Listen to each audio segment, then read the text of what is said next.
दोस्तों, अगर आप ऐसे वीडियोस देखना पसंद करते हो तो इस चैनल को ज़रूर सब्सक्राइब कर लेना ताकि अगले वीडियोस आपको सबसे पहले पहुंचे।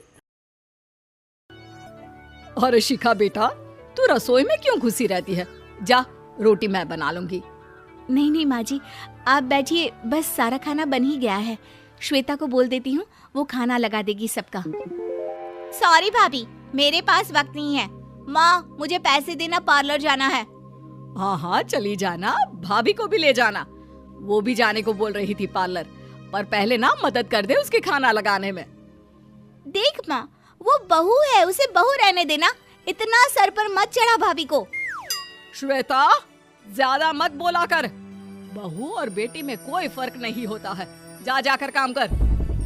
ननद को माँ का भाभी से इस तरह प्यार करना बिल्कुल अच्छा नहीं लगता।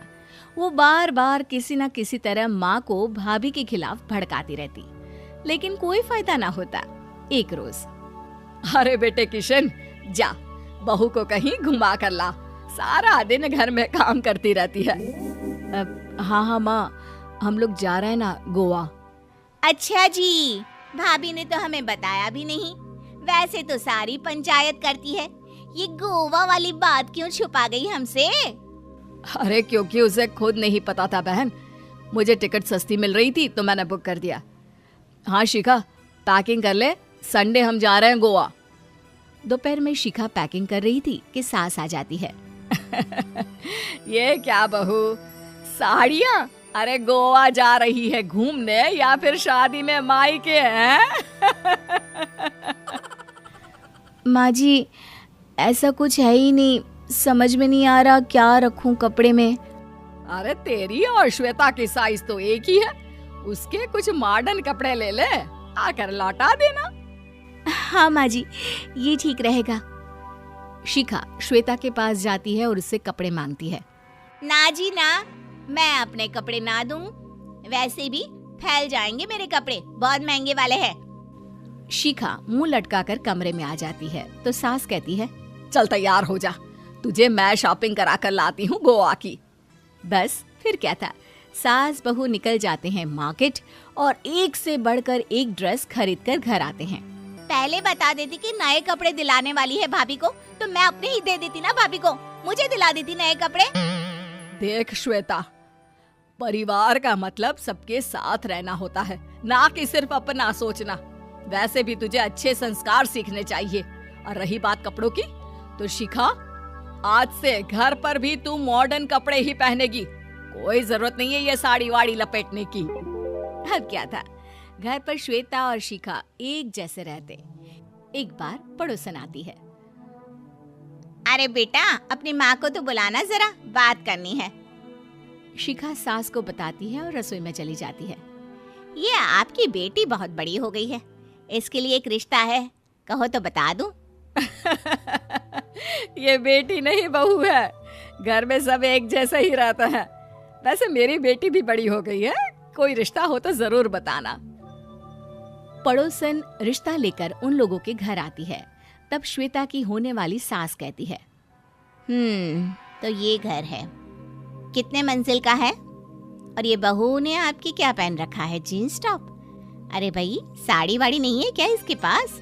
देखिए, सर्दी है तो साड़ी में बहू कैसे मैनेज करती, वैसे पहनती है साड़ी भी। देखिए, हम लोग ठहरे पैसे वाले लोग, कोई कमी नहीं है हम लोगों के पास पैसों की, बहुत पैसे हैं, जमीन, नौकर चाकर, कार, सब कुछ है, लेकिन घर में संस्कारी बहू चाहिए। समझ रही हैं ना आप? सास कुछ कहती कि श्वेता बोल पड़ती है, हाय रे, नौकर चाकर से लेकर जमीन, कार, पैसा, हाँ हाँ मुझे रिश्ता मंजूर है, मंजूर है मुझे। अरे रुक जा श्वेता, मैं बात कर रही हूँ ना। देखिए, हम लोगों के घर इतनी आजादी नहीं मिलेगी।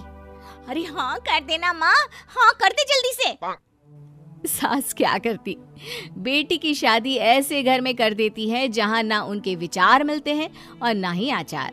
शादी के बाद एक रोज फोन पर, श्वेता बेटा, एक बार घर आ जा, बहुत दिल करता है तुझे देखने का। माँ, वो घर पर बहुत काम होता है, कैसे आऊँ? बड़ा घर है, लेकिन आने जाने वालों की लाइन ही लगी रहती है। बेटा मैं तो जानती थी उस घर का हाल, लेकिन तू ही नहीं मान रही थी। माँ देख, हर घर का यही हाल है। तेरी बेटी को यहाँ घूंघट हटाने की परमिशन नहीं है और एक तरफ भाभी स्कर्ट पहनकर घूम रही है।